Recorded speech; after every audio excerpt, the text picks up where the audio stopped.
Guy ILS Montessori and School.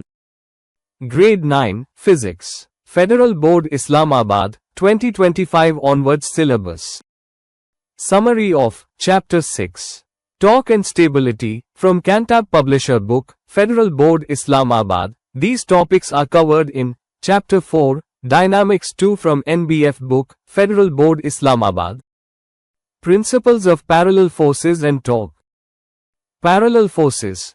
Forces influence motion and stability, making them crucial in physics and engineering. Parallel forces can be classified as 1. Like parallel forces, these forces act in the same direction. The resultant force is found by summing their magnitudes. Example, the combined weight of apples in a bag are two people pushing a car in the same direction. 2. Unlike parallel forces, these forces act in opposite directions. The resultant force is found by subtracting the smaller force from the larger one. Example, a person lifting a load against gravity are two people pushing a box in opposite directions. If equal, they cancel out. If unequal, motion occurs in the direction of the larger force. Torque, moment of force. Torque is the turning effect of a force applied at a distance from a pivot point, influencing rotation and stability in structures and machines. Example is using a wrench to open a bolt. Factors affecting torque. 1. Amount of force applied. Greater force results in a stronger turning effect. 2. Distance from the pivot. A force applied farther from the pivot increases torque, making rotation easier. Example, a door opens more easily when pushed at the handle than near the hinges. The torque formula is torque, tau, equals force, F, times moment arm, L, tau equals FL, where F is the force and L is the perpendicular distance from the pivot.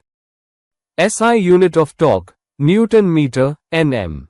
Examples include using a wrench to turn a bolt and a seesaw balancing different weights. Understanding torque is essential for designing safe and efficient structures and machines. Equilibrium and principle of moments. Let us now understand concept of equilibrium and principle of moments. Having previously explored the concept of the moment of force, let us now extend our understanding to real-life scenarios where objects remain in equilibrium, guided by the principle of moments. Imagine a seesaw in a playground, perfectly balanced with two children sitting at opposite ends. This simple yet effective example illustrates how forces and moments work together to maintain balance. As we delve deeper into experiments that verify the principle of moments, we will uncover the underlying mechanics that keep the seesaw, and many other everyday objects, stable and balanced. Principle of moments. According to Newton's first law of motion, body does not change its state of rest or of uniform velocity unless it is acted upon by some unbalanced force. This means that if no external force acts on the object, it will be in equilibrium called translational equilibrium. Similarly, an object continues to remain stationary or to rotate at a constant angular velocity unless an external torque acts on it. In this case, body is said to be in rotational equilibrium. This is known as Newton's first law for rotational motion and can also be called as principle of moments. When principle of moments is satisfied, total anticlockwise torque will be equal to the total clockwise torque and they will exactly cancel out each other. This principle is useful when thinking about things to balance. For this purpose we must have sum of clockwise torque equals sum of anticlockwise torque. Let us look into experimental verification of principle of moment. After our understanding of the principle of moments, let us explore an experiment that demonstrates this concept in practice, highlighting how forces and distances work together to maintain equilibrium. Consider a beam, such as a ruler as in on screen, balanced around a pivot. To keep the beam level, the clockwise and anti-clockwise moments must be equal, ensuring the total turning effect is zero. Adjustments can be made by shifting weights closer to or farther from the pivot to correct any tilt. In our experiment, we aim to balance a half-meter ruler at its center by adding weights, M1 and M2, on either side of the fulcrum and adjusting their distances, d1 and d2, from the center, as illustrated in weights and the ruler. Assuming a 200 grams weight exerts a force of 2 newtons, we record our observations and repeat the experiment with different weights and distances. Upon analysis, we find that the anti-clockwise turning force, F1 x d1, experiment with different weights and distances. Upon analysis, we find that the anti-clockwise turning force, F2 x d2, confirming that the ruler remains horizontal and in equilibrium, thus satisfying the law of moments. Now let us understand the concept of levers. A lever is a device that can pivot or rotate around a fixed point, known as the fulcrum. It is used to apply a force, called the effort, to overcome another force called the load. Imagine using a crowbar to move a heavy rock. In this case, your hands provide the effort at one end of the crowbar, and the force exerted by the rock on the other end is the load. The point where the crowbar pivots is called the fulcrum. Now let us study the concept of center of mass and center of gravity. Now we have an understanding of the principle of moments that helps us grasp how things balance and pivot. We can explore the concept of the center of mass and center of gravity within an object. These points are where an object can balance perfectly, and understanding them will help us comprehend how objects behave in different positions. Center of mass, cm, the center of mass of an object is the average position of entire mass that composes the object. It is a point where the object can be balanced perfectly, irrespective of its shape and orientation. For objects that have a symmetrical and regular shape, the center of mass is at its geometric center. For instance, in a solid cube or a baseball, the center of mass is right at the center of that object. Center of mass of irregular shaped objects do not lie at their geometric center. For instance, the center of mass of a baseball bat is located closer to the thicker end due to its irregular shape and uneven distribution of mass. The thicker end contains more mass compared to the thinner end, causing the center of mass to be shifted towards the thicker end. Similarly, for a solid cone, the center of mass is positioned 1/4 of the way up from its base. This displacement occurs because of the uneven distribution of mass along its height. Let's learn concept of center of gravity. It is the point at which the entire weight of an object acts, i.e. resultant gravitational force is considered to act. Typically, on Earth's surface where the gravitational field is uniform, the center of gravity coincides with the center of mass. However, in non-uniform gravitational fields, they may differ slightly. Therefore, the terms center of mass and center of gravity are often used interchangeably for practical purposes on Earth. Understanding these concepts is essential for predicting and explaining the motion and stability of objects in different situations. From the picture you can well understand the concept of center of gravity. Sometimes center of gravity may lie outside the body of the object. Examples of such body is shown in figure. Let's learn the concept of stability and center of gravity. Stability and center of gravity. The center of gravity, CG, of an object, such as a stick, is the point at which its entire weight is considered to be concentrated. For a uniform stick, this point is at its midpoint. By applying a force equal and opposite to the stick's weight at this midpoint, you can balance the stick on your finger. Understanding the concept of the center of gravity is essential for analyzing an object's balance and stability.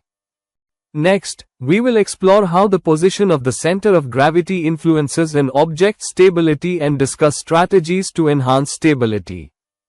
The effect of the position of the center of gravity on the stability of simple objects. The center of gravity, CG, is the point where an object's weight is perfectly balanced, essential for maintaining its upright position. If a vertical line drawn from the CG to the ground falls within object's base, the object remains stable. This is because the normal force exerted by the surface balances the downward weight, ensuring the object stays steady. However, if this line falls outside the base as shown, the object becomes unstable and may tip over, as the weight and normal force are not aligned, i.e., their lines of action do not coincide, creating a turning moment. Take the example of leaning of Tower of Pisa. Even though it leans, its center of gravity is still inside its base. That is why it has not fallen over as indicated in figure. If it leaned too much and the line of action of gravity moved outside its base, it would fall. Our body's center of gravity plays a critical role in maintaining balance. For instance, when standing upright or lying flat, our center of gravity is positioned within our body, contributing to our stability. The location of the center of gravity is for an object's stability. In the next section, we will explore strategies to enhance an object's stability by adjusting the position of its center of gravity, such as lowering the center of mass and increasing the base area. Let's learn how to improve stability of an object. If an object is in a position that makes it difficult to topple over, we say that it is in a stable position. Position of center of gravity of an object affects its stability. Stability is determined by the vertical distance that the center of gravity of an object is raised in tipping. If base area of the object is large and you want to tip over the object, then its center of gravity will have to raise more vertical distance to make the line of action of weight go out of base area, and hence it becomes more difficult to make the object unstable. So large base area makes the object more stable. Similarly, if an object gets pushed or knocked, having a low center of gravity makes it harder for the object to tip over. Think of it like this: a short and wide mug is harder to knock over than a tall mug. Objects with a lower center of gravity often have a wider base compared to their height. This wide base gives the object more area to stand on, so it is firmly fixed. Thus, more base area and lower center of gravity make the object more stable. Real-life applications of stability physics. Balancing toys. You might have seen toys that, no matter how you push or tilt them, always come back to an upright position. These toys have a low center of gravity, often because they are weighted at the bottom. This makes them always return to their balanced state after being disturbed. Racing cars. Racing cars are designed to go super fast but also need to stay safely on the track. Engineers design these cars with a very low center of gravity. This is why racing cars are so flat and close to the ground. Having a low center of gravity makes sure the car does not easily flip or roll over when turning corners at high speeds. Let us learn the concept of circular motion and centripetal force. Circular motion and centripetal force. Understanding that a rotating body will maintain its motion unless influenced by an external moment sets the stage for exploring motion of object on path which is not straight. One of this type is circular motion, which rather than being unaltered, requires a centripetal force to sustain the curved trajectory, a concept we are going to discuss. When we say circular motion, we are talking about any object moving in a round path or circle, like a stone tied to a string and/or moon orbiting the earth. What keeps it moving in a circle? Imagine a stone tied to a string is revolving in a circle. If you suddenly let go of the string, the stone would fly away in a straight line. This straight line is the path that the stone naturally wants to follow. But when force through string, tension, is applied perpendicular to its direction of motion, then this force continuously changes direction of motion and hence path becomes circular. Such force is called centripetal force. Centripetal comes from Latin words meaning center seeking. So, centripetal force is a force that always points towards the center of the circle. It pulls the object toward the center and stops it from going off in a straight line.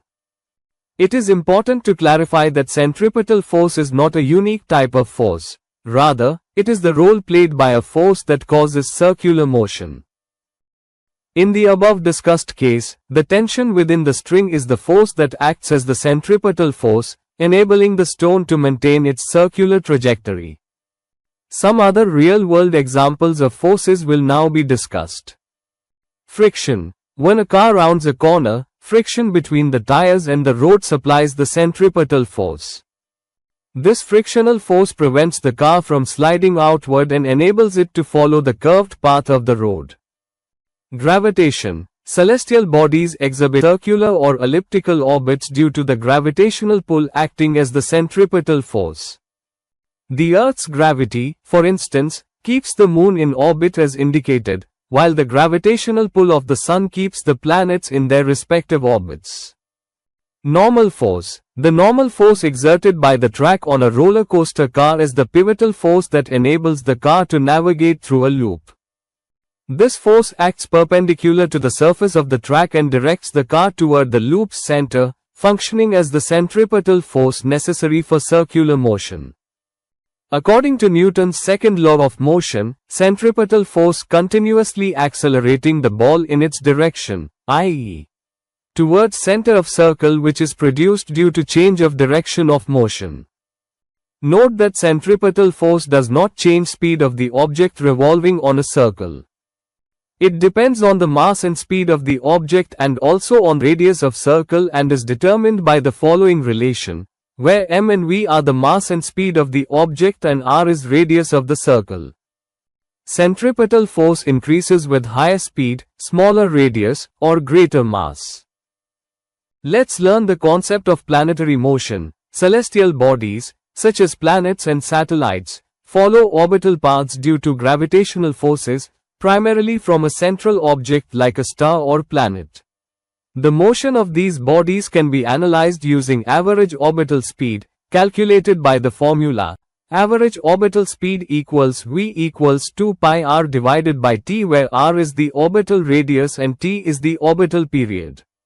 This helps determine the speed of planets or satellites in their orbits. By comparing these parameters within our solar system, we gain insights into planetary environments, classification, potential habitability, and evolution, aiding in exoplanet studies. Planetary data, including orbital distance, orbital period, density, surface temperature, and gravitational field strength, play a crucial role in understanding planetary characteristics. 1. Orbital distance affects temperature and solar energy received. 2. Orbital period depends on the distance from the star. Closer planets have shorter periods. 3. Density reveals composition. Rocky planets have higher density, while gas giants have lower. 4. Surface temperature is influenced by distance from the sun, atmosphere, and reflectivity. 5. Gravitational field strength depends on mass and radius, affecting surface gravity. By comparing the parameters, we can classify planets, understand their potential for hosting life, and study their evolutionary histories.